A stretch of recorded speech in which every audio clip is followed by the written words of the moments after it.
10 سال پہلے میں آیا تھا, انہوں نے مجھے کہا کہ 10 سال پہلے میں نے ان سے کہا کہ آپ نے پیسہ دیا, انہوں نے کہا فلاں کو دیا, وہ بڑا نیک ہے, کما کے دے رہا ہے. میں نے کہا دیکھتے ہیں رفیع بھائی, ایک دن مارکیٹ سے سارے پیسے شارٹ ہو جائیں گے.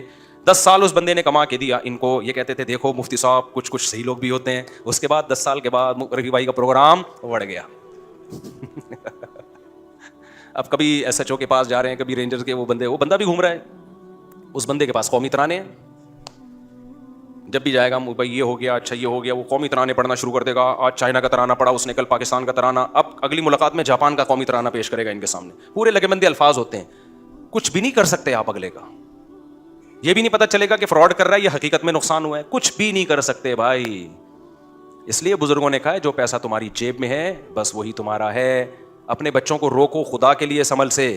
کرپٹو کرنسی پہ نا ہمیں بہت اکسایا گیا, مجھے تو بہت اکسایا گیا کہ کرپٹو کرنسی کے فضائل سناؤ تاکہ مسلمان تجارت میں آگے بڑھے.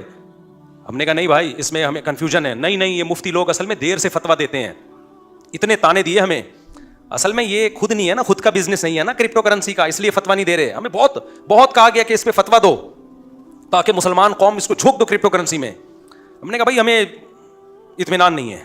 ہم نے یہ نہیں کہا حرام ہے, ہم نے کہا بھائی جب تک 100% اطمینان نہیں ہوگا ہم اس بارے میں زبان. پھر لوگ کہتے ہیں ابے پہلے لاؤڈ اسپیکر کو حرام کہتے تھے, پھر لاؤڈ اسپیکر حلال کر دیا, پہلے ویڈیو نہیں بناتے تھے, پھر ویڈیو دیکھنا کل سارے کرپٹو کرنسی میں آ جائیں گے.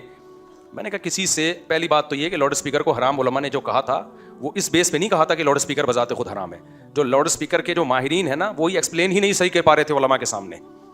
وہ کہتے تھے یہ وہ آواز نہیں ہے بلکہ یہ الگ سے ریکارڈنگ آواز ہے, اس لیے علماء نے کہا ناجائز ہے. جب ان کی رائے تبدیل ہو گئی, انہوں نے کہا یہ وہی آواز ہے جو آپ کی آواز ہے جس کو اسپیکر بڑھا کے پیش کر دیتا ہے. تو علماء نے کہا ٹھیک ہے اس میں کیا خرابی ہے. تو وہ ماہرین ہی کسی ایک رائے پہ جمع نہیں ہو رہے تھے, اس بیس پہ فتویٰ دیا تھا.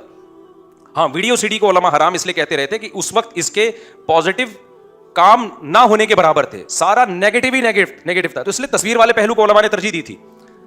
جب علماء نے دیکھا کہ بھائی اب اس کے پازیٹیو کام بھی بہت زیادہ ہو گئے ہیں تو فوراً رائے کو چینج کیا. یہ تو علماء کی خوبی ہے کہ اسی پرانی رائے پہ اڑے نہیں رہے. لیکن آپ کو اگر کسی قوم سے نفرت ہے تو اس کی خوبیوں میں بھی کیڑے تلاش کرو گے, اور کسی قوم سے محبت ہے تو اس کے کیڑوں میں بھی آپ کو خوبیاں نظر آئیں گے.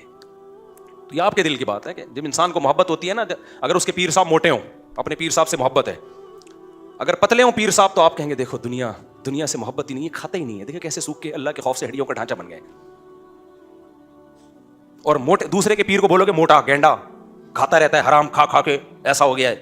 لیکن اگر آپ کا اپنا پیر موٹا ہے تو آپ بولو گے برکت اس کو بولتے ہیں, یہ ہے برکت. 2 نوالے کھاتے ہیں لگتا پورے جسم کو ہے جا کے. تو انسان بہت ساری چیزیں نا عقیدت میں اندھا بھی ہوتا ہے اور نفرت میں بھی اندھا ہوتا ہے.